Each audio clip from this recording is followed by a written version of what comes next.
Hello student, आप लोग का फिर से स्वागत है आपके अपने चैनल वाणिज्य शिक्षण में। आज फिर मैं आप लोगों के लिए एक नए टॉपिक के साथ यह वीडियो लेकर आई हूँ। इसी तरह से मेरे वीडियो से और भी जानकारियाँ प्राप्त करने के लिए तथा वाणिज्य शिक्षण से संबंधित और जानकारियाँ प्राप्त करने के लिए मेरे वीडियो से जुड़े रहें, जिसके लिए आप मेरे वीडियो को लाइक, शेयर और सब्सक्राइब करना ना भूलें। तो चलिए शुरू करते हैं। आज का हमारा टॉपिक है आर्थिक क्रियाओं के रूप। तो चलिए देखते हैं कि आर्थिक क्रियाओं के रूप क्या हैं और कौन कौन से हैं। मानवीय आवश्यकताएं असीमित होती हैं। इनकी पूर्ति एवं संतुष्टि हेतु मानव अनेक प्रकार के आर्थिक कार्य करता है। इन आर्थिक कार्यों अथवा क्रियाओं को निम्न भागों में बांटा गया है। तो चलिए देखते हैं इन्हें कौन कौन से भागों में बांटा गया है। पहला है आपका उपभोग, दूसरा है उत्पत्ति, तीसरा है विनिमय और चौथा है वितरण और पांचवा है आपका राजस्व। तो उपभोग को इंग्लिश में कंजप्शन, दूसरा उत्पत्ति उत्पादन प्रोडक्शन, विनिमय एक्सचेंज, वितरण डिस्ट्रीब्यूशन और आपका पांचवा है पब्लिक फाइनेंस। इन पांचों के आधार पे आर्थिक क्रियाओं के रूप को बांटा गया है। तो चलिए इनको सविस्तार देखते हैं कि ये जो भाग हैं वो क्या कहते हैं और वह किस प्रकार से आर्थिक क्रिया के रूप को पूर्ण करता है। सबसे पहले देखेंगे उपभोग। उपभोग वह केंद्र बिंदु है जिस पर आर्थिक क्रियाएं घूमती हैं। उपभोग के उचित सिद्धांत पर ही अर्थशास्त्र के संपूर्ण सिद्धांत अवलंबित हैं, जैसे मांग तथा पूर्ति, उपभोक्ता की बचत आदि।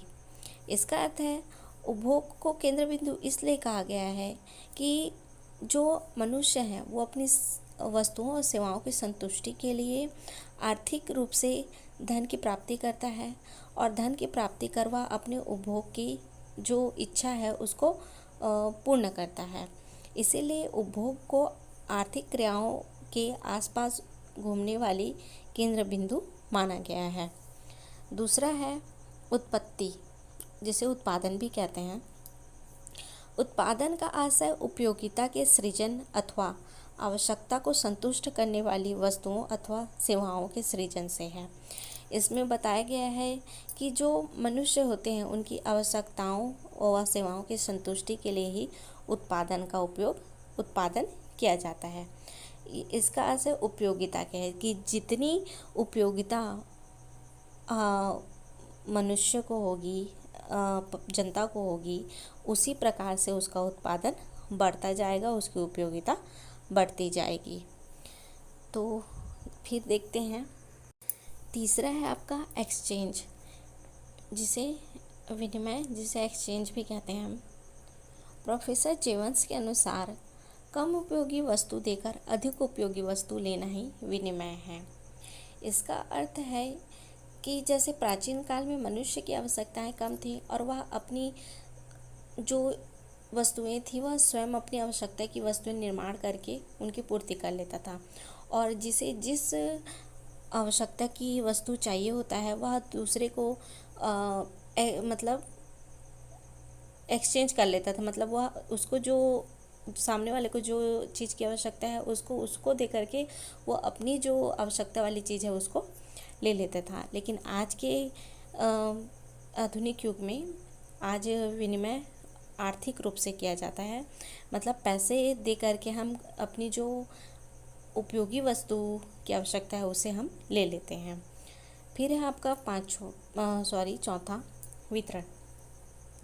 उत्पादन के विभिन्न साधनों द्वारा उत्पादित धन का विभाजन ही वितरण कहलाता है। वितरण जैसे उत्पत्ति के विभिन्न साधन होते हैं, भूमि, श्रम, पूंजी, प्रबंध आदि। वितरण को डिस्ट्रीब्यूशन भी कहते हैं। जैसे उत्पादन के लिए जो भी साधनों की ज़रूरत होती है, जैसे धन का विभाजन, मतलब उत्पादन करने के लिए हम किसी भी चीज़ की आवश्यकता होती है, जैसे कि हमें एक भूमि, श्रम, पूंजी, प्रबंध, तो इन सब का हम लोग क्या करते हैं, डिस्ट्रीब्यूशन कर देते हैं, उनको अपनी अपनी आवश्यकता के अनुसार से उनको हम वितरण कर देते हैं, जिसके लिए हमें धन की भी आवश्यकता होती है। और उन कार्यों को पूर्ण करने के लिए हमें क्या करना पड़ता है, धन का भी डिस्ट्रीब्यूशन, वितरण करना पड़ता है। तो यह वितरण किसी प्रकार का हो सकता है, धन से भी। अभी हम आर्थिक रूप से पढ़ रहे हैं, तो हम अभी आर्थिक रूप से पढ़ रहे हैं तो धन का ही वितरण करेंगे, और उसके उत्पादन, उत्पत्ति के अनुसार से, उनकी साधनों के अनुसार से हम उसका वितरण, डिस्ट्रीब्यूशन करेंगे। पांचवा है आपका राजस्व, पब्लिक फाइनेंस। प्रोफेसर चैपमैन के अनुसार राजस्व अर्थशास्त्र का वह विभाग है जो सरकार को प्राप्त आय तथा उसके प्रबंध की क्रिया की विवेचना करता है। इसमें जो सरकार करों से प्राप्त आय को इस प्रकार से खर्च करती है ताकि जनता को अधिकतम सामाजिक लाभ मिल सके। तो इसमें आपका कौन कौन से हैं, कर है, सरकारी आय व्यय है, खर्च, मतलब ऐसे आर्थिक आय जो सरकार अपने कर, मतलब उस पैसे को अपने अंडर ले करके वह जो उस पैसे का यूज़ करता है वो क्या किस लिए करता है, ताकि उसी पैसे से वो हम जनता के लिए क्या कर सके, कुछ जनता को, समाज को लाभ मिल सके। तो ये जो सब भी थे वो किसके अंतर्गत आते हैं, आर्थिक क्रियाओं के, मतलब ये सब भी क्या है, आर्थिक क्रियाओं के अंतर्गत आते हैं, ये भी उसके एक रूप हैं। निष्कर्ष देखते हैं। उपर्युक्त विभाजन के से आधुनिक अर्थशास्त्री सहमत नहीं है। अर्थशास्त्र की विषय सामग्री को उन्होंने दो ही भागों में बांटा है। इनका कहने का मतलब ये जो 5 आर्थिक क्रियाओं के रूप हैं उससे जो आज के जो अर्थशास्त्री हैं वो सहमत नहीं है। उन्होंने अर्थशास्त्र की विषय सामग्री को आधुनिक युग के हिसाब से 2 भागों में बांटा गया है। इन 2 भागों को हम नेक्स्ट वीडियो में पढ़ेंगे। तो इसी तरह से और भी जानकारियाँ प्राप्त करने के लिए वाणिज्य शिक्षण चैनल से जुड़े रहें। इसके लिए आप मेरे वीडियो को प्लीज़ सब्सक्राइब करें तथा वाणिज्य शिक्षण से संबंधित और भी जानकारियाँ देखेंगे। आगे के वीडियो में हम ये जो आज के युग के जो अर्थशास्त्री हैं उन्होंने विषय सामग्री को किन 2 भागों में बांटा है ये हम नेक्स्ट वीडियो में देखेंगे। Thank you.